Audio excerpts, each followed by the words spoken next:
Welcome everyone to another episode of the Career Revolution podcast, the place to be to get mindset and action steps stacked in your favor to revolutionize your career. I am so excited to be speaking with ALANA SPARROW today. ALANA is well known on LinkedIn for making leaders irreplaceable through their positioning and their brand strategy. She's the Chief Branding Officer and co-founder of the Foundry for Art Design and Culture, the company that she runs out of New York. The Foundry builds premium brand ecosystems that make leaders and organizations irreplaceable. ALANA is here to tell us about her story, her entrepreneurial growth, and the most important thing in how to stand out from the vanilla and how to be best positioned in a market that rewards positioning, not the best. So without any further ado, I cannot wait to bring on someone who I have followed for a number of years on LinkedIn, and actually, to admit, feel a little bit in awe of having her here with me. So here we go. ALANA, welcome to the podcast. Thank you, Licia. I'm so happy to be here. I'm very excited. I can't wait to get into you sharing more about your story. And I want to just kick off there, your career inflection point. You had developed expertise, you were working in a phenomenal industry and organization, and then everything shifted and changed just after the pandemic, which coincided with what you share as being a family crisis. Tell us what happened. Tell us how positioning and branding changed that and how you came through with this ability to collapse time, because you did it in almost like lightning speed in front of our eyes. Yes. So you mentioned the pandemic definitely was a major catalyst for everything that unfolded. We were going into 2020 as our biggest year in business. We were set to more than double our revenue and already had signed contracts. And this is in the first quarter of that year. And it was just such an exciting time. And videography was 60% of our revenue. At that time, corporate storytelling is something that documentary style corporate storytelling is something that we were known for around the world, not just inside of our local community, but globally. And we were traveling around the world doing that. And that was one of the first industries shut down. And it was the last industry to reopen 2 years after that initial shutdown. 2 years, 60% of our revenue was completely gutted.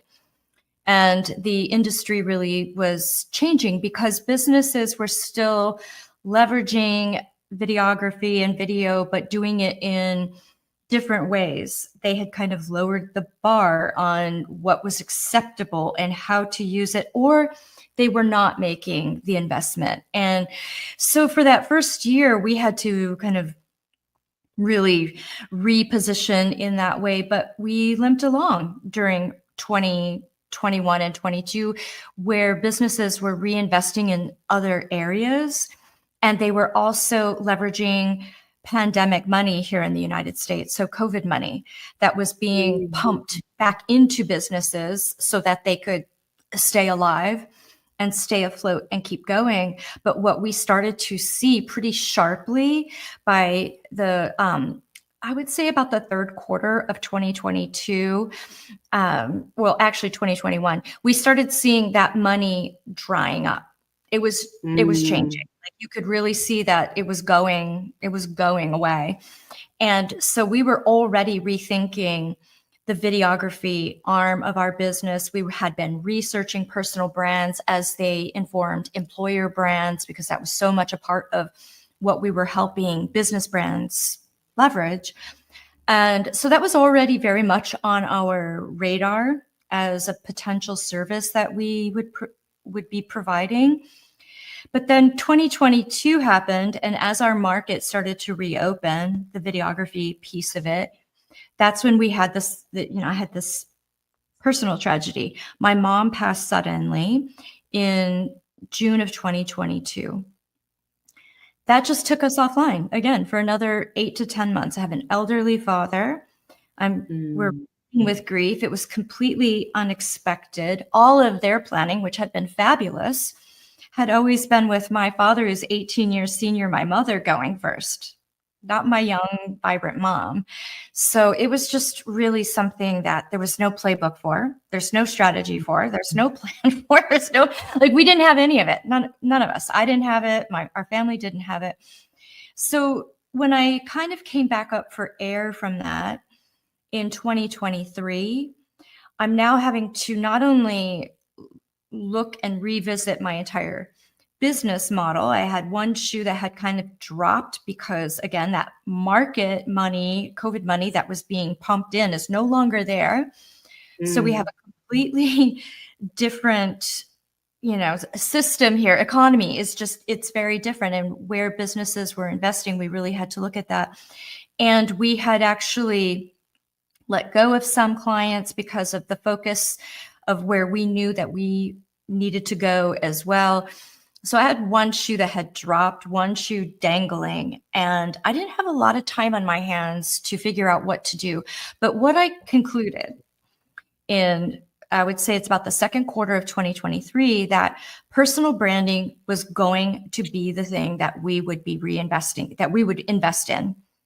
And we would be doubling down on it and tripling down on it. But we needed some social proof inside of that. While we had all this expertise in positioning and building brands for businesses, we didn't have that in the personal branding space in terms of where we were imagining this could go. So it was a perfect opportunity, because of where I was in my business, was to leverage my own personal brand. And so to take everything I knew about positioning, strategy, sales, like all of it, and build my own strategy around that and show people and illustrate what could be done when you put strategy behind that, where it is you want to go, what it is you want to do, and who it is you want to serve. And that's really what I did. And I collapsed that time in that late fall of 2023. And, the rest is kind of history from there. That's that long-winded answer. And history it is. No, thank you for all the detail and the information. And what I so enjoy about your story is that the medicine that you needed to provide this reinvigoration on the back of deep family grief and grief as a planet. I mean, the pandemic shifted, it felt like it tilted the world and we all fell into the corner. But you provided this medicine to yourself, and then you saw the, as you say, social proof, but skyrocketed your brand to be able to help others with theirs. And I know that I've been following you since that inflection time with avid glee. And at some point, I remember reading from you, you said something along the lines of that, you found a purpose in helping others create opportunities and livelihoods through their personal brand strategy. That shifting into helping people unlock their uniqueness was something so powerfully invigorating. Does that change the way that you view potential new clients in terms of the work, just in terms of, the clients and projects that you take on? Is there a mission shape there in a way, or? Yeah, there is, and there always has been. So even when we were working with business brands, the businesses and organizations that we worked with were purpose-led and purpose-driven.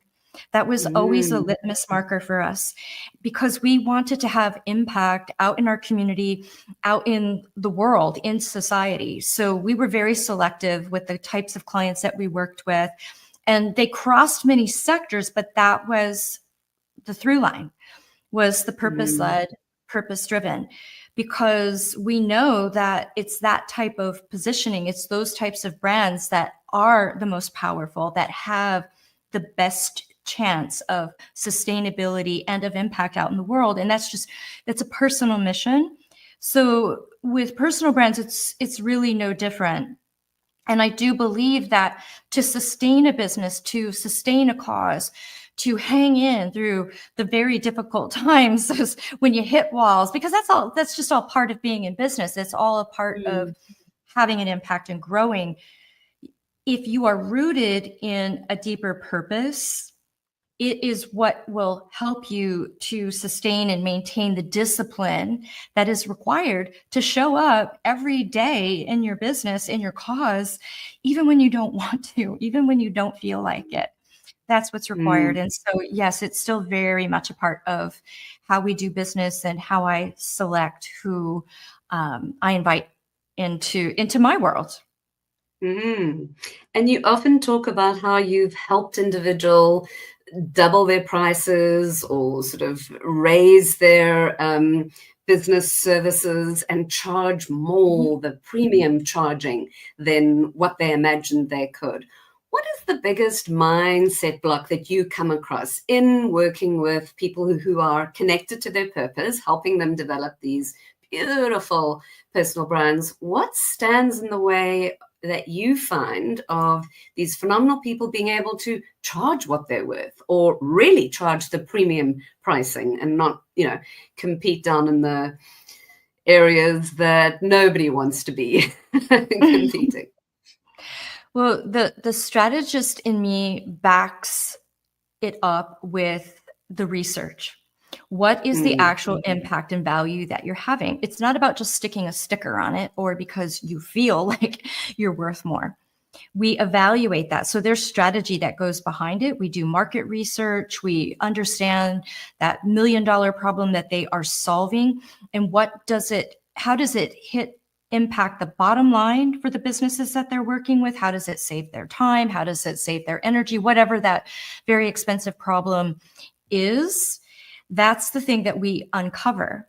And from there, that's when the mindset can shift, because they need to be able to see the value. And what I find so often that happens, especially with solopreneurs and even with business owners, they haven't ever done that research. They just started their business and went going. And in some ways, they magically made money. They magically built a business, and not necessarily behind really understanding what was making it work. So then when it no longer works, something happens. They don't really know how to fix it because they never really understood the value that they were bringing to the table to begin with. And in that, it's the same whether you are owning a business, you work in-house for someone, you're a solopreneur, or you have hundreds of employees. The fundamentals are all the same. Absolutely. I've got this thing that I take my clients through, and it's the awareness of working on your career versus working in your career. All the hard work, climbing those invisible corporate ladders in working in your career isn't necessarily going to help you when you get to that junction of needing to work on your career. And the working on is that deep reflection of, what is it that I do? Why do I do it? And I love how you speak about almost filtering your clients with who's connected to a deeper purpose, because we know the world out there is going to come at us fast and thick. And whether you're an entrepreneur, solopreneur, or you're having to account for these huge teams of people that your big corporate company is paying you to manage and lead, I mean, never before has there ever been a more challenging but exciting time of possibility to be working. The world of work has shifted dramatically. I mean, in our lifetime, we started with a fax, the fax machine. Yeah. Well, and I look at. Oh, sorry. Go ahead.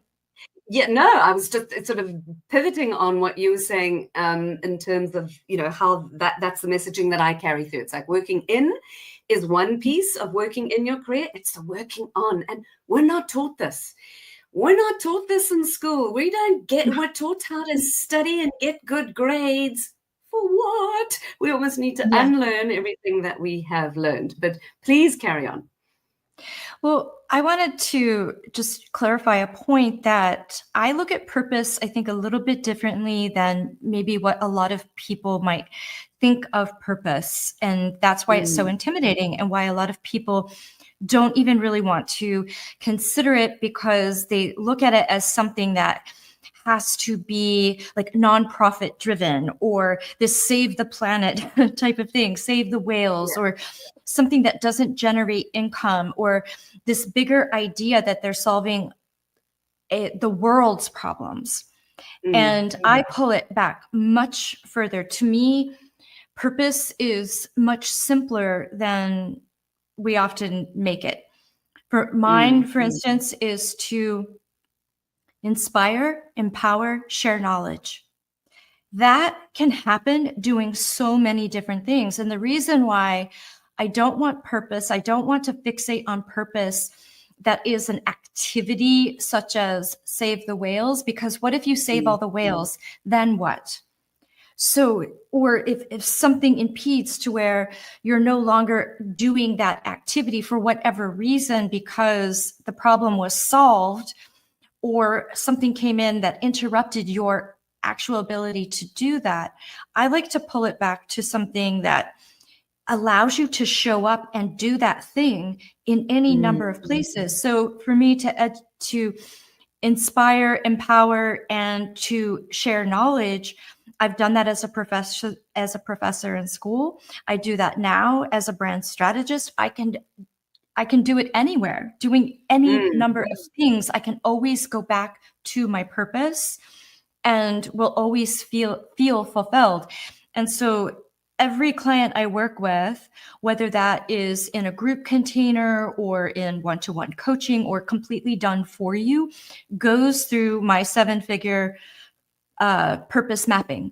We get the yes. core of what truly drives them so that they get more of that they attract more of that, more of those opportunities, more of that shows up in their work, in the offers that they create, in the clients that they pull in.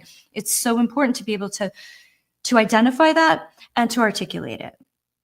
And I love that you touched on that actual framework, because I was one of those participants in one of your workshops, and it was phenomenal just in terms of how you broke things down to not you simplified what was this very hard question and took us through processes and frameworks to get to an outcome. And then as we stacked it all together, and at the end you said, this piece leads to this piece, and then you get this outcome, and then we reprocess that again. And I absolutely love that. I love that ability. Mm-hmm. So this framework and your sort of value DNA process was what you codified when you were going through this. Mm-hmm. I'm going to get some social proof. I need to double down on myself, give my brand big, beautiful visibility in order to then be able to lead my business into this personal branding arena. Can you speak to that in terms of, I'm not asking you to tell us your process, but the codifying of it? You were building it and then you started selling it in a way, taking clients through this very process. And I love that. That's that intersection of collapsing time, right? You didn't go and do some qualification or go to the school of how to create a process to sell as an entrepreneur. It just came from this intuition, from your DNA. It just came from the thought leadership and wellspring of yourself. It did. And it came from, I think, breaking it down into this very simplified system was born out of my 7 years as an educator, teaching in higher ed, teaching very complex concepts to young minds, very young minds that are so active to get out in the world, to be able to capture their attention and keep their attention so that they can understand these more complex concepts and apply. And as a professional, taking a business through a process, we're guiding it. And in many ways, we are doing it for them. But when you're talking about personal brands, we're uncovering. We're not creating something and sticking it on you. unlike a business brand. When we develop a business brand, we create the persona, we create the identity, we create all of it and say, this is what you are. Now go out and show up in the world. And some businesses do that successfully, others struggle for any number of reasons. But with personal brands, it is quite different. We are uncovering what is already there.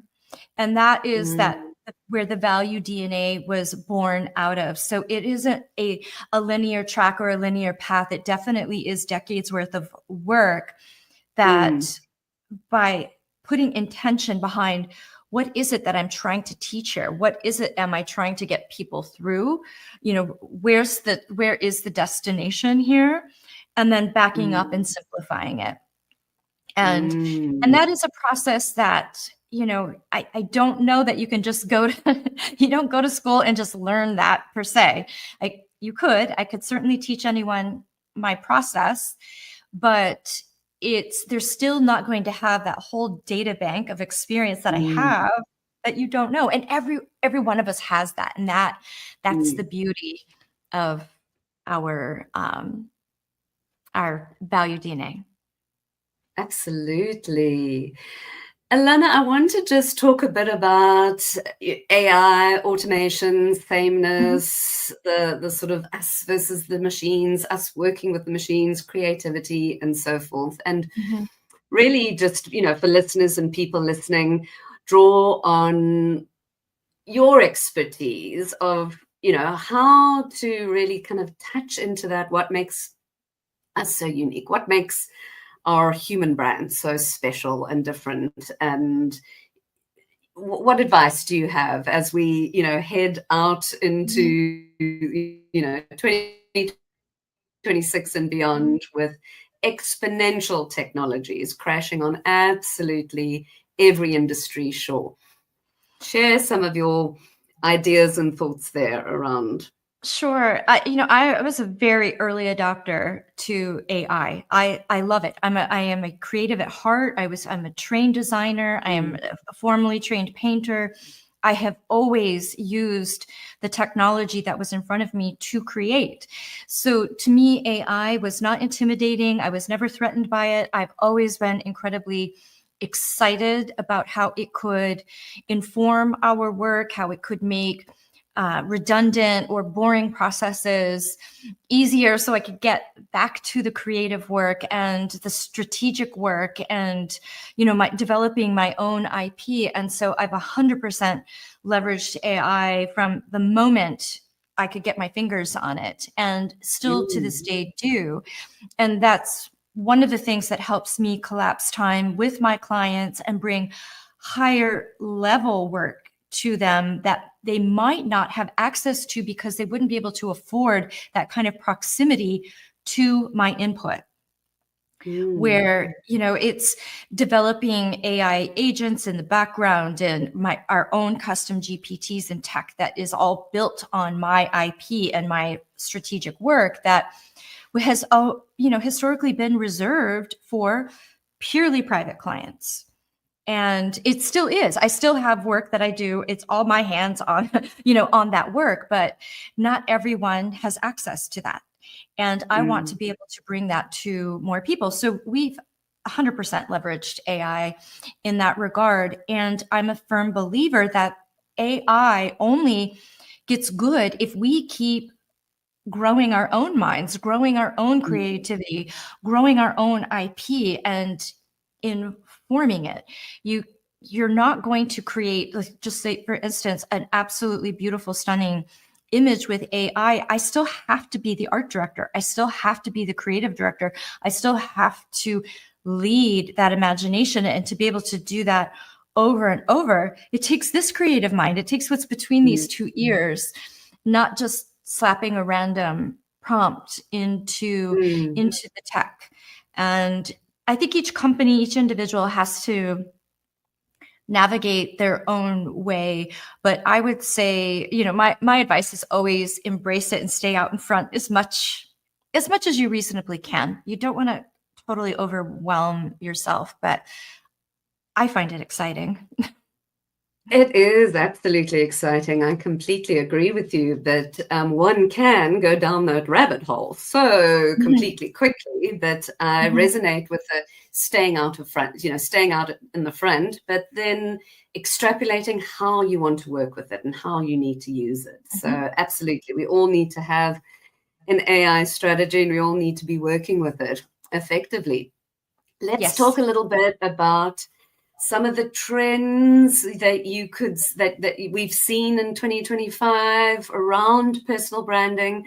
What do you think? Are you comfortable to talk about some predictions of what we're going to Mhm. see in the future, just from purely from the personal perspective, personal branding perspective? And I'd love to hear your thoughts on that. Yeah. Sure. So, my predictability, and I've been predicting this for almost a year now, this started in the fourth quarter of last year, is the volatility of the market. And the US is Mm, leading that. And it will remain as such for a while, quite a while. We've been positioning for that. We've been bracing for it. If you can read it in my content, you read it in the resources that I've developed for people, mm, because the volatility has always been there. I've been in my career for over 35 years, in business for 25 years. I've been through multiple recessions, deep ones, big ones, crazy markets, up and down, opening back up and closing, and still here, still alive and still thriving. And I've mm, taken the lessons that I've learned from that. And you need to prepare yourself for that before, not during. And so that really is my advice right now for people, is to gain hold of your personal brand, whatever that looks like for you. Understand the mm, value that you bring to the table. Understand where your industry is going. Do that deep research. Position yourself to be able to move at a moment's notice. And I don't see people doing that. I see people sitting mm, behind, still quite comfortable, thinking it's never going to happen to them, that they are completely safe. And I don't say that as an alarmist. I say it because we really should be operating that way every day. And that I doubled down on that lesson when I got, sideswiped with what happened from COVID, and then following up mm, with my mom, because I was not prepared for that. My business mm, was not built for that at all. And I said, never, never again. And mm, if anything ever does double down and swap me back, the fact that I've invested in my personal brand the way that I have, and have made it so public, and the way that I have rebuilt our business, our client acquisition, the flexibility in our business, I know will be the thing that will forever keep us alive, no matter what mm, happens. And the confidence that comes with that. And it's not a false sense of security. I think before, because I always had flexibility in how we built our agency, we built our agency starting in 2007 as remote first, and with um, creative contractors, professional contractors that were very entrepreneurial minded. They had established businesses. We did not build a agency and bring 50 people in-house mm, inside of a physical space. We built it the way that many agencies are built now in 2007. We did that at the time out of necessity, and then it became design. But what I didn't see was that thing of, like, if you just get smacked one day, that flexibility wasn't built in. It just mm, wasn't there. And so having that, the way that we had the client acquisition was quite rigid, and it had a very long piece of runway in front of it, mm, which was difficult. It made it difficult when you needed an influx of cash to get it. Very, very mm, difficult. And I said, I'm never going to be in that position again in my business, ever again. And that is what I instill in all of my clients, for anyone that's working in-house out there. Your personal brand is directly linked to your livelihood. whether you run a business or your career, get control of it, position it correctly, and have control over that, and you will forever have control over your livelihood. Absolutely. Wonderful, wonderful lessons there.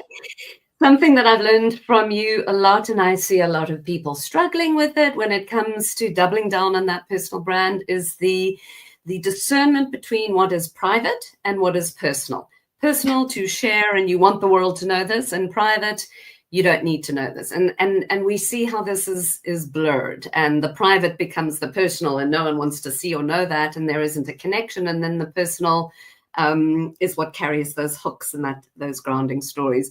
Could you speak to that? Because you've helped me so much, but I'd love for you to just speak around that element of, and I think particularly for female entrepreneurs, female business owners, and increasingly female executives who are adopting that they need to have a brand, that the brand is what's going to open more doorways into the C-suite for them. The first thing that always comes up is, I don't want to have to talk about my battle with motherhood or my this with that or what have you. What advice do you have to somebody who's listening to us now, who's caught between that? And I get that, because doing it in such a public way, it's so personal, and it definitely is a vulnerability that most need to warm up to rather than plunging in cold. And I think that the biggest mistake I see people make is they think that vulnerability means exposing private details. And there's a difference between personal and private. And the main difference for me is it relevant to my audience, and why? Can I articulate very clearly why I feel my audience needs to know this, and what is their takeaway? What's in it for them to know this? And if you share something that's very vulnerable, might be sad, it might be traumatic, it might even be triggering for someone else because they haven't gone through it.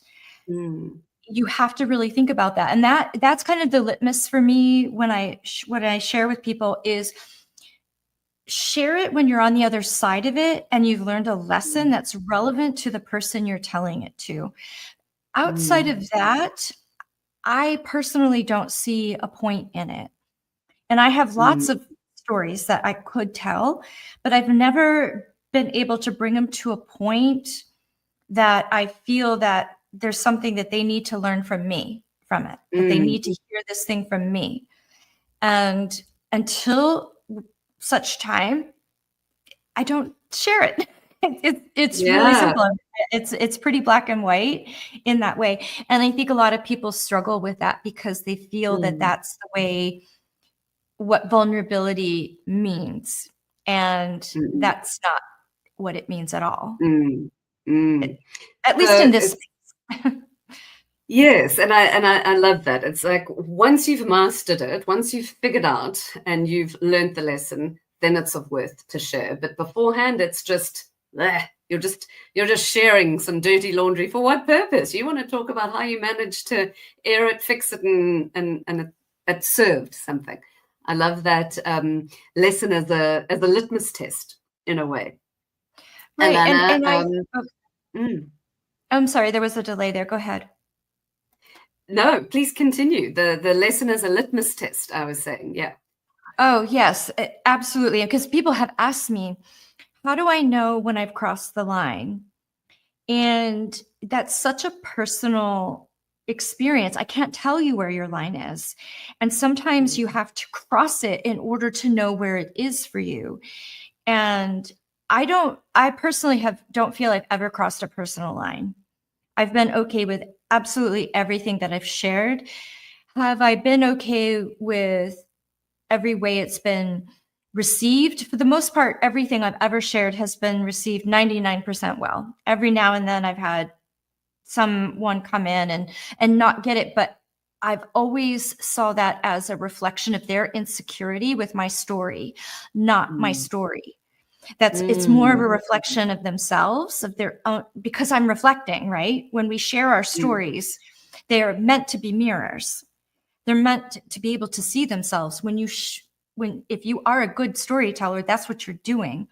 You are allowing the reader, the viewer, to see themselves in that story. And sometimes it's wildly uncomfortable for people because they do see themselves and they don't like what they see. And so that backlash can be harsh.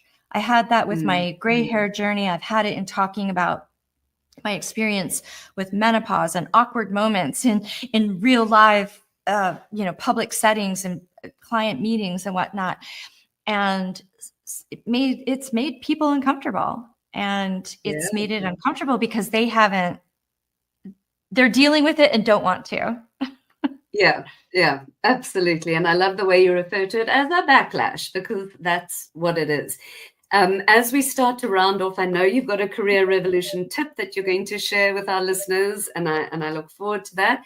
But before we get there, just about the backlash, because there's this, particularly on a platform like LinkedIn, there's this beautiful opportunity of, if somebody comes out and says something unsavory or takes affront to what any of us might be saying, it's interesting to see how the broader community of people who might just be following and listening and not actually commenting come up and respond in one's defense. And I know that there's been that at times for you too, which is so interesting, that any comment is a good comment in terms of that good old algorithm on LinkedIn and and the way the engagement works. But there's a certain way to engage with the backlash with grace and honor the people that, this is where your experience is. And then there's that sense of wanting to have the very human reaction and going, who are you to come over here to my home feed and say such horrible things on my, but you don't have to be here. And that's also a learning process. Any tips and advice to help us with that? Because as we grow our personal brands, we do mirror things to people, and it's not always the positive. So as we step into who we are in full color and out of the vanilla, that sometimes does draw the backlash. What's your advice, particularly, again, as women and female, executives dealing with that visibility, how to handle that? With as much grace as you can. Really. With as much grace here and there. Yeah. And, it's really interesting to me, just as humans, how we are, that you can get 5,000 compliments on a post. And I've had them on Instagram, thousands and thousands and thousands. And it will take one negative and it can stick with you for a week. And you won't even remember the tens of thousands of the positive, but the negative somehow sticks to you like glue. And it's really easy to say, and I'm not even going to, I think, insult anyone's feelings by saying, just let it roll off. Because that comes with practice. That's not, it depends on who you are, how it does come with practice. It does get easier to blow it off. You consider the source. Do I respect this person's critique?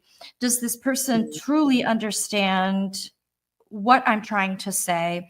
You do have to consider the source. And how I've responded to those is, I will remove them if they are vulgar and insulting to the community, if they truly are not moving the conversation forward or providing a intelligent discourse, then 100% I will delete them. I have corrected people with comments, such as, fish don't bite bait that they can see. And like, we're not going anywhere. This isn't going anywhere. Meaning, I'm just not taking your bait. I see what you're doing. And I will do that sort of thing quite publicly, because I want people to know where I stand on it. It also becomes an opportunity for me or for you to create your own boundaries within your community. And what I've found is that I don't want to say like you should build your brand any one particular way, but if you can build a community of trusted people, they will come in and defend you. You don't even need to go in. They will do the defending for you. So if you want to come out kind of guns blazing and, you know, with your posting and be very contrarian right from the get-go, you might find it difficult to, you know, you'll attract more of that. So that's not my personality. I do have contrarian points of view. I have a very different approach to it. I don't come out like rude and, you know, dismissive and disregarding of other people's feelings. That's not my approach in my content, because it's not my approach in life.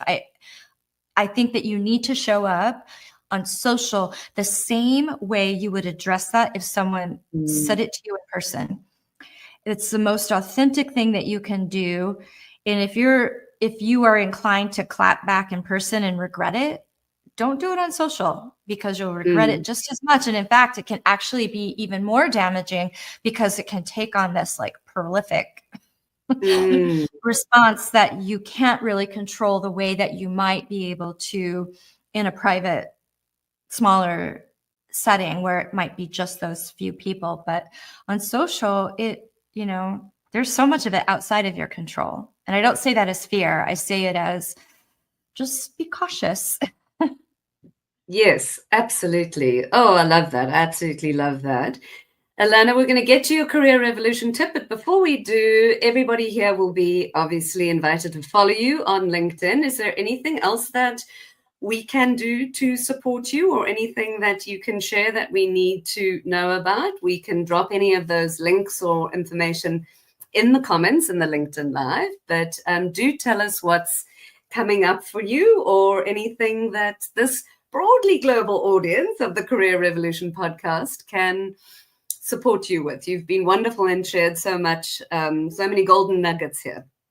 Wonderful. I would say if you follow me, engage with the content, ask questions. I want legitimate, authentic people in my commenting section. I want the discourse, you know, so that's what you can do for me. And frankly, that's what you can do for the whole of LinkedIn. It would all be a much more improved environment if that's how we all showed up. So, you know, you can obviously follow me on LinkedIn. I'm also Alana Sparrow on Instagram, and I have a newsletter that you can find on my website, which is alanasparrow.com. And that is definitely more focused on building a seven-figure business, less so around career advice, but that's where you can support me and I can support you. And yeah. Wonderful. Thank you so much. So hit us with your career revolutionary tip. I think I might have already touched it. Invest in that personal brand. It is the one thing that really will give you the control and the autonomy over your livelihood more than anything else. Even if you are working with a career strategist who can help you find those positions and opportunities, you still need to be able to articulate your value. And that is what developing a personal brand does, because it gets you very clear on what you bring to the table, who you bring it to the table for, and that impact that you are there to make. And at a minimum, even if you're not posting on social, although I do think in terms of your career, it has so much ability to explode it. It will at least help you show up at work and in your career in a way that maybe you've never had before. Absolutely fantastic. Thank you, Alana. It's such a pleasure. I know that the time difference is one thing and the logistics to get you here, but I really appreciate you making yourself available for the Career Revolution podcast. And I cannot wait to travel into 2026 with you at the helm of personal branding. And I know that for those who aren't already following you, certainly there has been no equivocal reason not to, and to show up and, as you say, engage in the comments. I love that. I love that piece of advice. Let's be more human and have more human conversations online. Completely. Thank you so much for your time. It was an absolute pleasure to have you here. Thank you so much. The pleasure was all mine.